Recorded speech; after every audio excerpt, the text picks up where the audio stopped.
Welcome to SDH's coverage of everything going on in USL Championship. We will take you back over the last 7 days, get you ready for the next 7 days, and show you who is the lone unbeaten team in USL Championship. The answer as to why that went from 2-1 coming up in a short period of time here on SDH on USL Championship. And because it is a no-dilly, no-dally zone, we'll get right to that answer. One of our matches of the week, El Paso and Charleston. El Paso, new head coach in Wilmer Cabrera, and they found some answers early. Here's your highlights, courtesy of our friends at the USL Championship, ESPN Plus, and YouTube. Alejo Kalume is our head official, and he gets the match started here on CBS Sports Golazo Network. Thrilled and happy to have you with us in South Carolina tonight. Just this incisive pass into the penalty area for Mark Segbers, who made the bench in the Team of the Week this week. That's bent into the penalty area outside of the boot clearance by Stauffer, but it's not definitively cleared yet.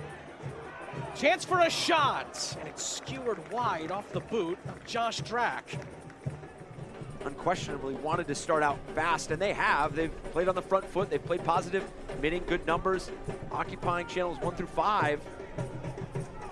Drack with a reverse ball to the edge for Malloy, and it's deflected over the top and out for a corner. If you're in a tight situation, continue to press on, and then you're getting really good looks from free kicks. Malloy puts it on a plate, and it's headed wide by Graham Smith at point-blank range. It's going to be headed clear of any danger in the end for Charleston, who have a chance to possibly run it up the other end. MD Myers through the middle. It was the right idea. Myers is still going to get there in the end. And finds Torres, who unleashes a bullet of a shot, but it was always rising. You're playing one of the best teams in the USL Championship. You're going to be tested. That's a giveaway. Battery have some numbers in transition. It's going to be MD Myers. He's going to shoot. The angle was against him, and Jamali Wade, I think, had it covered, even if it did hit the target. That 6-0 win for Charleston, and Ben Pierman not feeling it like it was their best performance. It was really Las Vegas that punished themselves. Another giveaway here. Torres plays a wonderful ball across. MD Myers is blocked by Calvio. Malloy tries to pass it in. Saved by Jamali Wade. And there's going to be at least a minute left to play in this first half. Allen involved again. That's a free kick. And Chris Allen, before we get to the end of the first half, is going to be sent off for a second yellow card. And the Battery are down to 10. Now then, Ikaza left unmarked initially here. Out to the far side for Torres. Aaron Malloy can certainly strike them, and it took a deflection on the way through. Handball appeals coming in. I said this earlier, as soon as he came in, he saw how tense the guys were. Tried to slowly but surely rectify that. He said, it's going to take time. We're seeing signs of it, but they're opened up here. And it's an open chance for Nick Marcanic. Chance to feed that in from Segbers. El Paso, again, they have the man advantage. They're able to close that down. And Moreno gets closed down by Malloy. Marcanic for Myers. Malloy strikes it! And bends it just wide of Wade's goal. As Nick Hines needs a little bit of refreshment.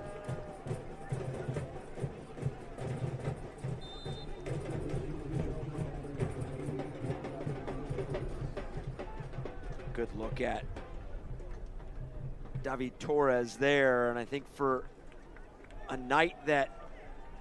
Oh, here comes a shot. Oh, and it wasn't far away. Has commanded so much attention since he's come on.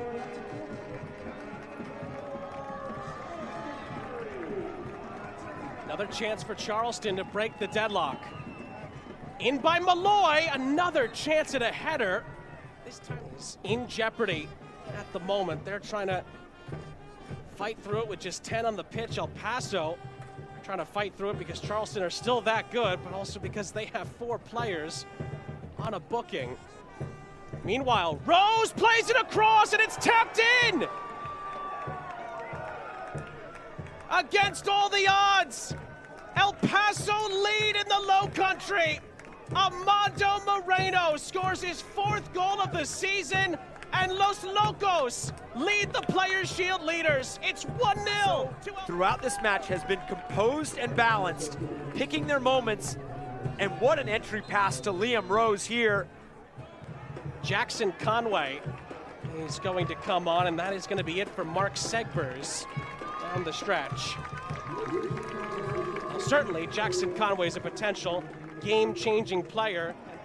He came so close a couple of times from corners in the first half. Of course, you always have a chance when this man is placing the ball into the penalty area. In by Malloy, it's headed down. Conway! 1-1!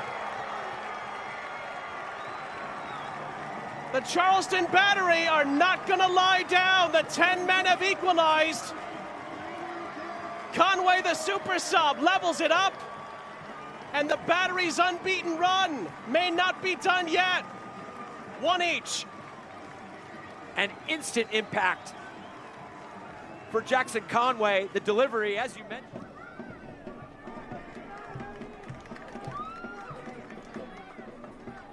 Crawford for Dos Santos. Dos Santos clips it in. Marcanic's header. Conway again. It pinballs around. Wade saves it. Akin Yode clears for El Paso, and then advantage is going to be played. Locomotive have numbers up the other end. Moshabani held up. It's Moreno!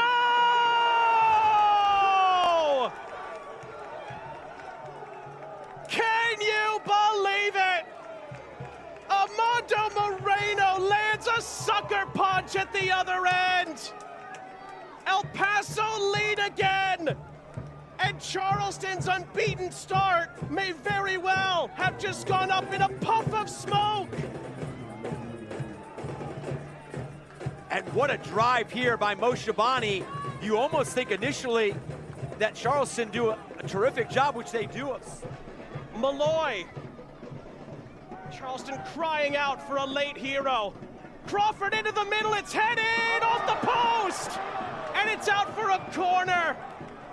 Oh, you just can't make this up. And this is the delivery from Robbie Crawford. And just finding the woodwork. One more chance from a corner. Kuzemka's come up for Charleston, the goalkeeper. Archer's header is flicked wide by Dos Santos. It's a goal kick. So early on in the week that was, one of the teams that was unbeaten is no longer. Big win for El Paso as they now have a new administration, and they are trying to work their way through the new administration involving Wilmer Cabrera and what he is trying to accomplish in El Paso, Texas. And so let's get you through what happened over the last 7 days and get you ready for the next 7 days. That was one of the matches, a crazy ending at Patriots Point for the 2-1 win for El Paso. Also, Hartford Athletic over Monterey Bay by the final of 2-1, and Oakland Roots on the road get a win at 1-OK, 1-0 over FC Tulsa. On Saturday, goalless draw between Rhode Island FC and Lewis City. At the Mike, Indy 11 with a 2-1 win over Phoenix Rising. North Carolina FC, 4-0 winners over the Miami FC. Tampa Bay, 1-0 winners over Vegas Lights at Al Lang. Memphis 901 shuts out Pittsburgh Riverhounds by the final of 2-0 at AutoZone. It was New Mexico United at Rio Grande Credit Union Field at Isotopes Park. Basically, it's the lab. New Mexico United, big home win. And that'll come through in the standings as we get to those coming up in just a little bit. 2-1 win over San Antonio SC. At Championship Soccer Stadium in Irvine, California, Loudoun United over Orange County, 2-0. Goalless draw at Hard Health between Sacramento Republic and Birmingham Legion. 2 matches in the midweek, and one of them is our second match that we're focusing on to get you ready for the weekend. Lynn family, Lou City and Detroit City. Here's your highlights once again, courtesy of our friends at the USL Championship, ESPN Plus, and YouTube.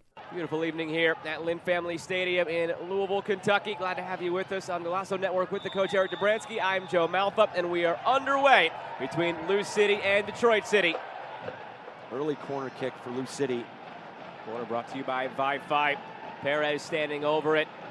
Adrian Perez. Open man there, back post, and that is one that you would like to have back if you're Taylor Davila. And I think that's something for Danny Cruz and his team. It takes some comfort in terms of what you're looking for, the ball you're looking at, those entry balls, the runs. Here's Morris taking it for Detroit City. It's touched around the post by Damian Lass and out for a corner for the visitors. And then the 1-1 at home against Phoenix Rising.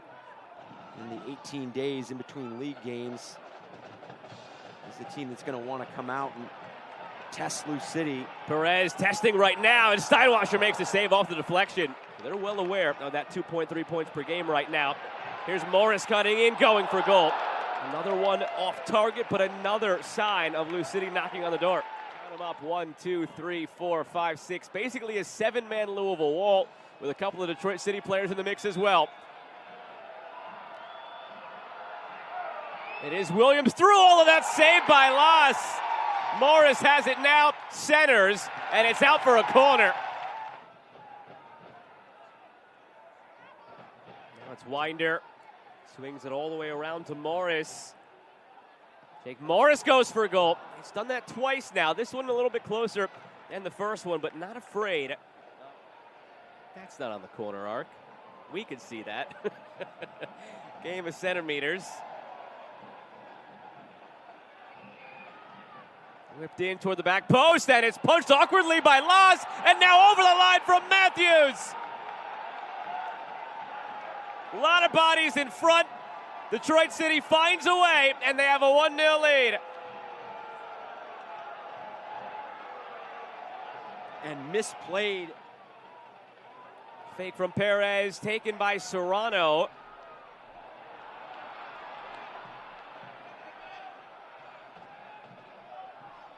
Secondary ball in, number still forward, and Lou City is level again. Arturo Ordonez.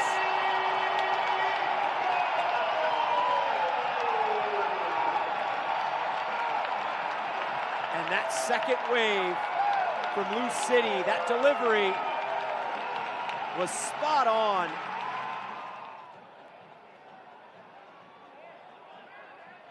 Here's Morris. Flips one toward the back post. Harris is there. Steinwasser saves. Morris keeps it in. Slips it through for Perez. Joe tracking back. Perez slips it through. Gonzalez back for Perez. Off the board and in. Brilliant from Lou City all around. The build, the finish, and now in the lead. Just special individual performances.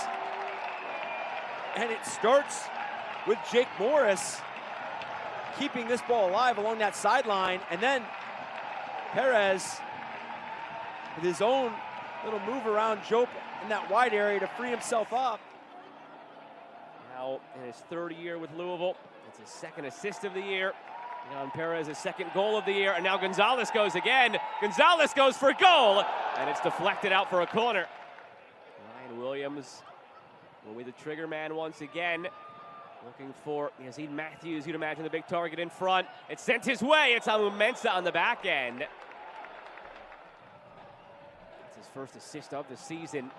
Actually, I guess he didn't get credit for it because of the way it ended up coming in off of Sheldon. Matthews from Sheldon goes for goal, slices it wide. Lead. Glad to have had you with us this evening with the coach Eric Dobransky. I'm Joe Malfa. One more game to come tonight in USL Championship. Again, that's at 10 Eastern out west. Monterey Bay hosting Charleston Battery on CBS Sports Network. Here's Wilson Harris off the giveaway. Harris makes Detroit City pay, and Lou City leads 3-1.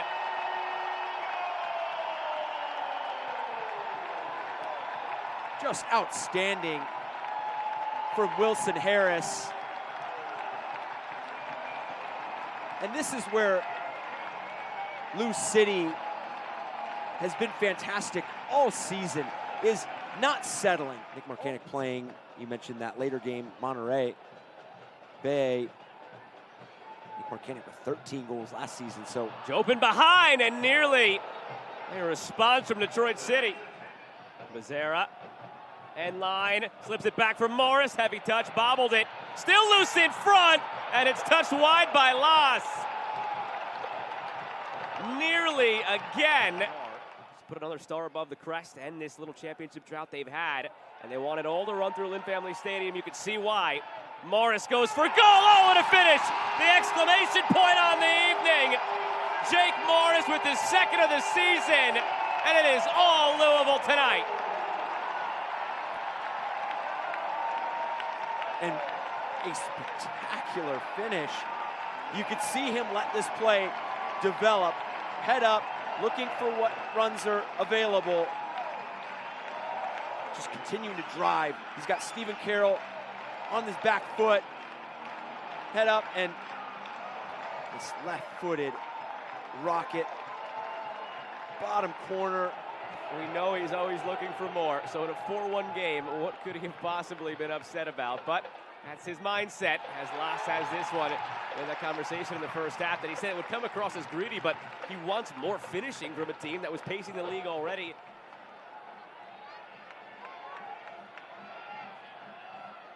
Gleadle keeps the pressure up. It deflects in. Harris, Gleadle comes back, taken down. Penalty. It is just swarming pressure from Lou City.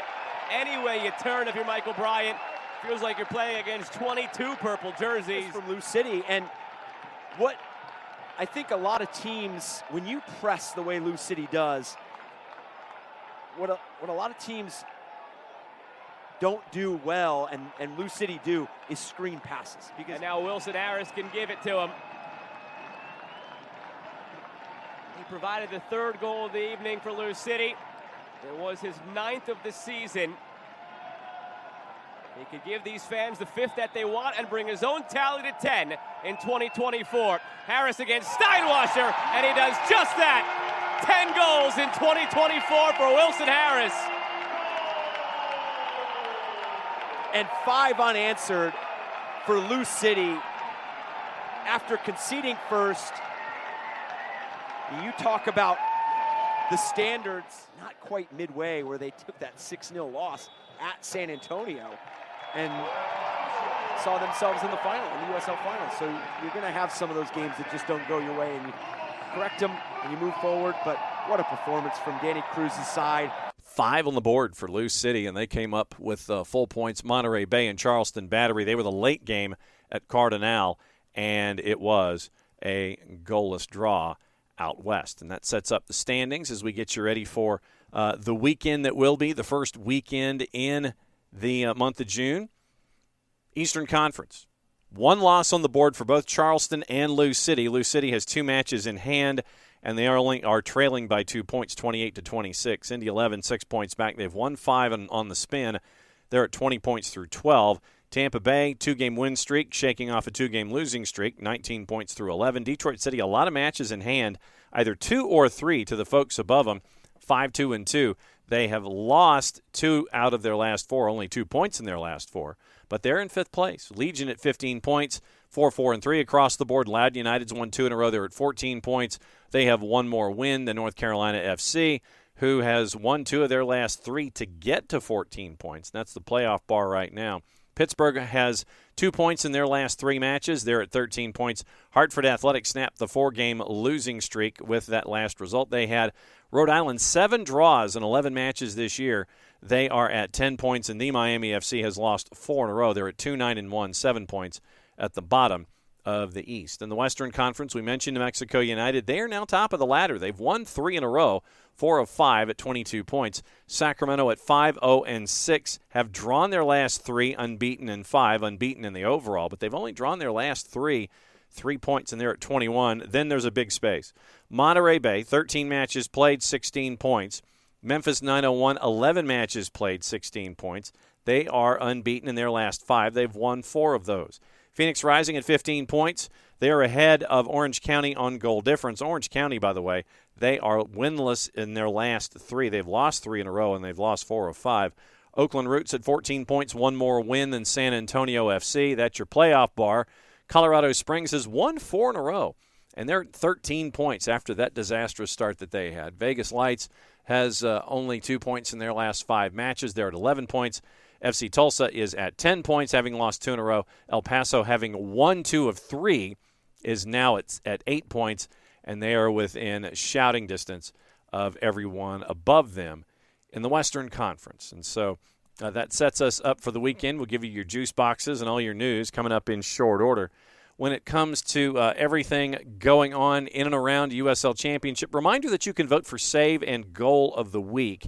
On Week 13, you can vote until a Thursday morning or Friday morning, East Coast time, and go to uslchampionship.com early in the week on Monday and Tuesday, and you can follow along and figure out how to vote for Goal and Save through Thursday and Friday every single week at uslchampionship.com.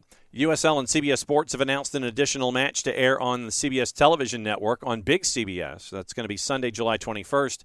Oakland and Sacramento Republic, and that one's going to be a big one in the Western Conference, and no Cal rivals, but that's on Big CBS Sunday afternoon, July 21st, and that will be an interesting one to continue to see how things are growing when it comes to the USL Championship and its presence across the Paramount family of networks. Also on the board, it was Timothy Weah. Didn't know if you saw this, but Timothy Weah has joined the Brooklyn Football Club as part of the ownership group. Big news for Brooklyn FC as they are working their way into the USL family of leagues. And that's one of the larger pieces of news that has come across this week. Reminder when it comes to social media, make sure that you follow along on USL Championship on the 280-character app on Facebook and on Instagram. So let's get you into the schedule for the month of June. We can say that because there's nothing going on at the tail end of the month of May. Saturday is where everything happens, save one match on the 2nd and another match on the 5th. But there are a lot of matchups going on Saturday, all in the night. We'll get into juice boxes in a sec, but Trinity Health, 7 o'clock, Hartford Athletic hosting Rhode Island FC in a Northeastern region rivalry. 7 o'clock at Segra, Loudoun United FC Tulsa. 7 o'clock at FIU Football Stadium. They are trying to draw in a crowd for the Miami FC as they take on Lou City. 7 o'clock at Highmark, Riverhounds hosting Indy 11. In that 9 o'clock at Widener Field in beautiful downtown Colorado Springs, Switchbacks hosting Oakland Roots. 9 o'clock at Southwest University Park, our friend Duke Keith will be on the call as El Paso Locomotive hosts Birmingham Legion. 9 o'clock at Toyota Field, San Antonio hosting Memphis 901. Take the over in that one. 10 o'clock in Irvine, Orange County and Detroit City. 10 o'clock at Hard Health, it is Sacramento and Tampa Bay. 10:30 at Cashman, it is Vegas Lights hosting Phoenix Rising. Sunday night at Cardinal, Monterey Bay hosting New Mexico United. And on Wednesday the 5th, San Antonio FC hosting El Paso Locomotive in Copa Tejas, USL Championship style. Let's take a peek at the juice boxes and let you know what's going on in the matchups that are given juice boxes. And this is done by our friends at Odds Portal, and this is a composite of about 16 different odds juice box purveyors, and they take them and they combine them and they put them all in a line. So that's what you're staring at with these matchups. Hartford, a plus 116, hosting Rhode Island FC, who's a plus 195. Your draw is a plus 250. Loudoun, plus 108, hosting FC Tulsa, who's a plus 211. The Miami FC, a large underdog at home in the composite, a plus 478. Lou City's a minus 217. Pittsburgh on the minus side at Highmark at a minus 116, hosting Indy 11. Colorado Springs, minus 132, hosting Oakland Roots, who are almost a plus 320. It is El Paso, plus 119, hosting Birmingham Legion, who are basically close to plus 200. San Antonio, a minus 104, as Memphis 901 is a plus 236. Orange County SC is a plus 104, hosting Detroit City, who's a plus 239. Sacramento is hosting Tampa Bay at a plus 106. And Tampa Bay Rowdies are a plus 221. Vegas Lights hosting Phoenix at a plus 164. Phoenix a plus 142 as a road favorite. And the Sunday matchup, Monterey Bay and New Mexico United, both a plus 143. So the juice box purveyors are basically like, yep, we're throwing a blanket over the whole thing. So maybe the draw at a plus 267 would be the way to go. A reminder, if you are in market and you can catch up with any of these matchups across the board, please do. You get to see how the second division is rolling in the United States. Also on the board, if you are in market and cannot make it to the matchup, then follow along on your local provider. If you're out of market and cannot make the match in time, what you can do is you can follow along on local providers, or you can follow along on ESPN Plus and the Paramount Plus family of networks, depending on the matchup. So you can stick and stay and follow along your favorite clubs as we continue to grow the game here through activity in the USL Championship. That's SDH's coverage of the USL Championship. Enjoy your matchups, everybody, and we'll catch up with you again next week. Mucha plata, y'all.